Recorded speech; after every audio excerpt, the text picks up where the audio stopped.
मेरे nomination cancel होने के पीछे वजह ये रही कि सरकार इलेक्शन कमिश्नर ने एक रूलिंग ला दिया है।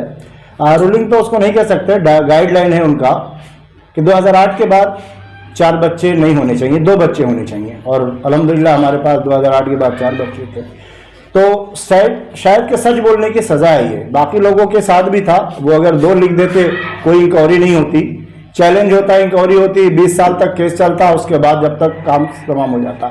लेकिन बहरकल ये जो इनकी गाइडलाइन है इलेक्शन कमिश्नर की, मेरे याद के मुताबिक नरसिम्हा राव की गवर्नमेंट थी 89 में। उस वक्त mister Makhanlal Fotedar health minister थे, उनके जरिए इस बिल का इंट्रोड्यूस किया गया था, जिसमें उन्होंने कहा था, जबकि उनके खुद 2 से ज्यादा बच्चे थे मिस्टर माखनलाल फोतेदार के। और इस बिल को अभी तक इलेक्शन कमिश्नर ने पार्लियामेंट में और असेंबली,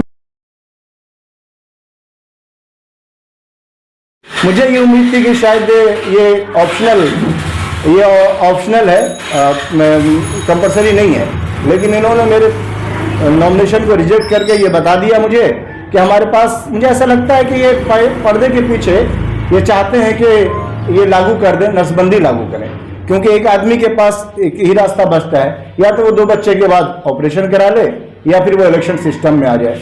लालू यादव के बाद भी 7 बेटियां हैं, 2 बेटे हैं, लेकिन राबड़ी देवी लड़ती है, क्योंकि जिस टाइम ये कानून बन रहा था या गाइडलाइन बन रहा था, उस टाइम वो सिस्टम के हिस्सा थे, तो उन्होंने 2008 का ये करवा दिया, या जिन लोगों ने भी करा दिया है। और इस तरीके से मुझे लगता है कि जो हमारे खिलाफ एक साजिश चाहिए, हमारे नहीं मतलब पूरी कम्युनिटी के खिलाफ। 20% आबादी तो हिंदुस्तान की है, जिसके जो एक पिलर की तरह काम करती है और पूरी ईमानदारी के साथ रहती है। मैं चाहता तो अपने इस सच्चाई को छुपा सकता था, लेकिन मैंने नहीं छुपाया और इसकी सजा हमें मिली। किस बात से आपको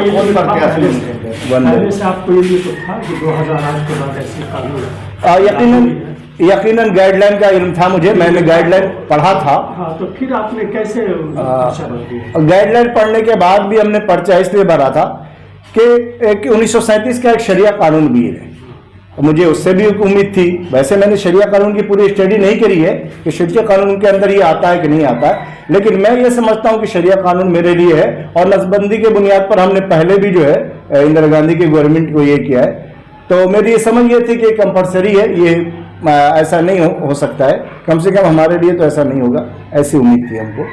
और मैं इसके लिए लड़ना भी चाहता था। I will move the court. मैं चाहता था कि अगर मेरे पर्चे को रिजेक्ट करते हैं तो मैं कोर्ट मूव करूंगा, इनके इस गाइडलाइन को चैलेंज करूंगा। अब क्या करेंगे आप? मेरे इरादे हैं, आप दुआ करें, मेरे इरादे हैं कि I will move the court against the guideline of election commissioner. बेशक मेरी नीयत है कि हमको जाना चाहिए और हम जाए। चुनाव लड़ा नहीं, मैंने लाइफ में कभी कोई चुनाव नहीं लड़ा है, लेकिन चुनाव के सिस्टम में मैं रहा हूं। मैं कई पार्लियामेंट के इलेक्शन का इलेक्शन एजेंट रहा हूं, असेंबली इलेक्शन में इलेक्शन एजेंट रहा हूं। तो सियासत में तो आप पहले से हैं। अल्हम्दुलिल्लाह सियासत में तो मैं 9वीं क्लास से हूं।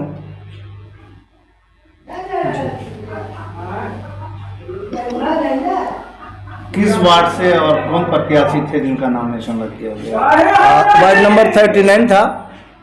हमारी दाई जानी बैठी हैं फातिमा गुले है ना, ये शी इज़ माई वाइफ, इनके यही हमारी प्रत्याशी थी, क्योंकि इन्होंने वो सीट को रिजर्व कर दिया है, महिलाओं के लिए कर दिया है, तो प्रत्याशी तो यही है। जिस कारण आपका जो नॉमिनेशन को रद्द किया गया है, वो कारण आपके पार्लियामेंट में या असेंबली में तो लागू नहीं है, इस पर क्या कहेंगे आप? मेरी नॉलेज के मुताबिक अभी तक लागू नहीं है, और क्यों नहीं लागू है तो इलेक्शन कमिश्नर बता सकता है कि उसने ये गाइडलाइन लोकल पैमाने पर, मुझे ऐसा लगता है कि वो नफ्स को देखना चाहते हैं। वही चाहते हैं कि पार्लियामेंट और असेंबली में तो ज़्यादा बड़े लोग बैठे हैं, इसलिए नीचे से इसको लागू करे, ताकि जो है आवाम को पहले इसके लिए उसका माइंड सेट करे।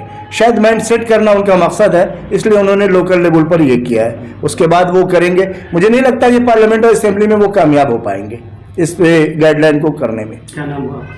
मोहम्मद अब्दुल्ला। आप भी कुछ बोलेंगे? हमसे जुड़े रहने के लिए और इसी प्रकार की ताज़ा खबरों को पाने के लिए हमारे YouTube चैनल बिहार टीवी को सब्सक्राइब करें और तुरंत नोटिफिकेशन पाने के लिए बेल आइकन को प्रेस करना ना भूलें।